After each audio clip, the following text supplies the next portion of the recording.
Ready to fuel your business growth by accurately recording capital investments in Peachtree. First, let's navigate to the chart of accounts. You can typically find this under the Maintain menu, then select Chart of Accounts. Now, you'll either create a new equity account specifically for capital contributions or use an existing one like owner's equity or common stock to create a new account. Click New.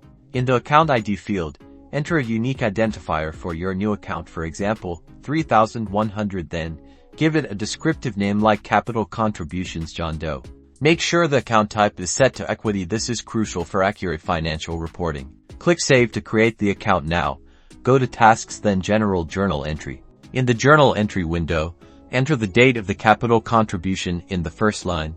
Debit your cash account to increase it. On the second line, credit the equity account you created or selected earlier. Capital Contributions John Doe. Enter the same amount as the debit to keep the accounting equation balanced. Add a clear description in the description field, such as Capital Contribution from John Doe. Finally, click Save to record the transaction.